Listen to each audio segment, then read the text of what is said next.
Ragazzi, bentornati! Oggi ci sono alcune novità importanti da analizzare in vista della prossima sfida contro l'Inter.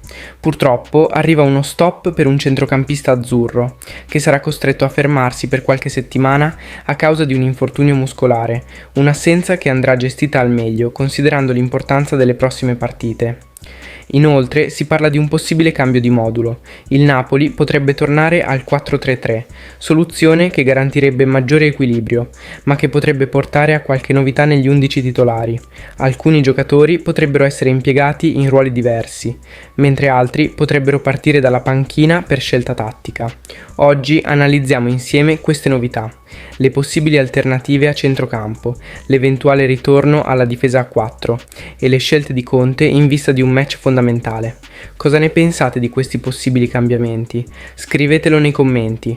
Ora entriamo nel dettaglio e vediamo le ultime news sul Napoli. Brutte notizie da Castelvolturno. Giocatore molto importante si ferma. Lesione muscolare per il centrocampista azzurro ragazzi. Proprio quello che non ci voleva. A pochi giorni dalla sfida contro l'Inter, il Napoli deve fare i conti con una pesante tegola. André Frank Zambo Anguissa si è fermato per un infortunio muscolare. La notizia è stata ufficializzata dal club con un comunicato che lascia poco spazio ai dubbi. Si tratta di una lesione al soleo della gamba destra. Tradotto? Tempi di recupero stimati tra le 3 e le 4 settimane, con il centrocampista camerunese che salterà diversi match fondamentali per il cammino degli azzurri. Una vera mazzata per Antonio Conte, che perde un giocatore chiave proprio nel momento più caldo della stagione. L'assenza di Anguissa complica ancora di più la preparazione della sfida contro l'Inter, un match che vale tantissimo per la corsa a scudetto. Ecco la nota pubblicata sul sito del club, che ha confermato l'infortunio del centrocampista ex Fulham. Nel finale del match contro il Como, Frank Anguissa ha accusato un risentimento muscolare. Il calciatore azzurro si è sottoposto oggi a esami strumentali presso il Pineta Grande Hospital, che hanno evidenziato una lesione distrattiva del muscolo soleo della gamba destra. Anguissa ha già iniziato l'iter riabilitativo, quindi stop obbligato e niente big match contro l'Inter per Anguissa, che era già stato risparmiato contro il Como per evitare un'ammonizione che gli avrebbe fatto saltare la prossima gara. Ironia della sorte, il centrocampista azzurro non avrebbe preso il giallo, ma ora è comunque costretto a fermarsi per un problema muscolare. Diciamocelo chiaramente, questo è un problema enorme, perché Anguissa non è solo un titolare, ma uno degli uomini chiave della mediana di Conte, non solo quantità, ma anche qualità. Nelle sue 26 presenze stagionali in Serie A, il camerunese ha segnato 5 gol e fornito 3 assist, con una media dell'85% di passaggi completati. Un mostro in fase di recupero palla, con 2,2 tackle vinti e 1,8 palloni intercettati a partita. Conte lo considera imprescindibile per l'equilibrio della squadra. Con lui in campo, il Napoli riesce a coprire meglio la fase difensiva e a costruire con più rapidità. Senza di lui, invece, il centrocampo perde fisicità e dinamismo. E adesso tocca ad Antonio Conte trovare la soluzione migliore per rimpiazzare Anguissa. Le alternative non mancano, ma nessuno ha le stesse caratteristiche del camerunese. Primo, Scott McTominay, l'ex Manchester United potrebbe essere la scelta più naturale, giocatore fisico, capace di inserirsi e di dare copertura, anche se con caratteristiche diverse da Anguissa, potrebbe affiancare Lobotka e Anguissa, garantendo comunque equilibrio. Terzo, Philip Billing è stato preferito proprio ad Anguissa contro il Como, quindi potrebbe essere lui la soluzione. Centrocampista di stazza, bravo a inserirsi e con una buona struttura fisica, ma meno rapido del camerunese. La scelta di Conte dipenderà anche dall'impostazione tattica che vorrà dare al match.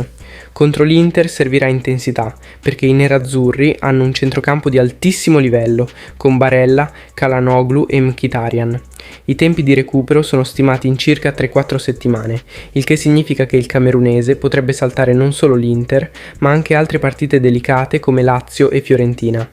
La speranza è di rivederlo in campo a metà marzo, magari per la sfida contro il Milan, ma tutto dipenderà dai prossimi controlli medici. L'assenza di Anguissa potrebbe costringere Conte a rivedere qualcosa anche nella costruzione del gioco. Il centrocampo dovrà adattarsi a una nuova soluzione, magari con un pressing più alto o con un baricentro più basso per non soffrire troppo le ripartenze avversarie. Ma la domanda che vi faccio è questa: quanto peserà l'assenza di Anguissa in questa fase della stagione? Secondo voi chi dovrebbe sostituirlo contro l'Inter? Fateci sapere cosa ne pensate. E sempre a proposito di Napoli-Inter abbiamo una notizia dell'ultima ora. Possibile ritorno al 4-3-3. Chi rischia il posto? Ragazzi, manca sempre meno alla sfida di sabato pomeriggio contro l'Inter e in casa Napoli si valutano le mosse migliori per affrontare la capolista. Tra assenze pesanti e scelte tattiche, Antonio Conte sta studiando la soluzione giusta per contrastare la squadra di Simone Inzaghi e una delle ipotesi più calde riguarda il possibile ritorno al 4-3-3, modulo che ha dato solidità e certezze al Napoli per buona parte della stagione. Il cambio di assetto potrebbe essere inevitabile dopo l'infortunio di Frank Zambo Anguissa, che salterà almeno un mese di partite. Una perdita pesante, soprattutto in un momento in cui la squadra ha bisogno di ritrovare equilibrio e risultati. Negli ultimi 4 turni, infatti, il Napoli ha raccolto solo 3 punti, permettendo all'Inter di tornare in vetta e mettendo a rischio la corsa Champions. Ecco perché il match del Maradona diventa fondamentale. L'idea del ritorno al 4-3-3 prende sempre più quota, soprattutto se dovesse rientrare Matias Olivera. Il terzino uruguaiano è in dubbio, ma se dovesse essere disponibile, Conte potrebbe riformare una difesa a 4 più equilibrata. Questo però porterebbe a un sacrificio in attacco e l'indiziato numero 1 a partire dalla panchina sarebbe Giacomo Raspadori. Con il passaggio al 3-5-2 Raspadori ha avuto spazio da seconda punta e ha offerto ottime prestazioni, nonostante i risultati della squadra non siano stati esaltanti. Ma nel 4-3-3 i ruoli cambiano. Sulla sinistra, infatti, Conte potrebbe schierare Leonardo Spinazzola, in attesa del rientro di David Neres ancora ai box. Insomma, il cambio modulo potrebbe significare meno spazio per Jack, che comunque rimane un'arma importante a partita in corso. Oltre alla questione tattica, Conte deve anche risolvere il problema Anguissa. Il camerunese è un punto fermo della squadra, un giocatore che garantisce fisicità, inserimenti e copertura difensiva. Il sostituto designato sembra essere Philip Billing, che dopo il debutto a Como potrebbe trovare spazio dal primo minuto. Il centrocampista danese ha dimostrato personalità e buone letture di gioco, ma non ha ancora i 90 minuti nelle gambe. L'idea di Conte è dargli minutaggio gradualmente, ma sabato potrebbe toccare a lui dal primo minuto. Al suo fianco confermati Lobotka e McTominay per dare solidità al reparto e proteggere la difesa. Se il centrocampo e la difesa sono ancora un rebus, in attacco ci sono poche sorprese. Romelu Lukaku guiderà il reparto offensivo e avrà il compito di far male alla sua ex squadra. Al suo fianco sicuro del posto anche Matteo Politano, che giocherà sulla destra e proverà a dare fastidio alla difesa interista con la sua velocità e il suo mancino velenoso. Spinazzola in vantaggio su Raspadori, con Neres che dovrebbe rientrare solo nelle prossime settimane.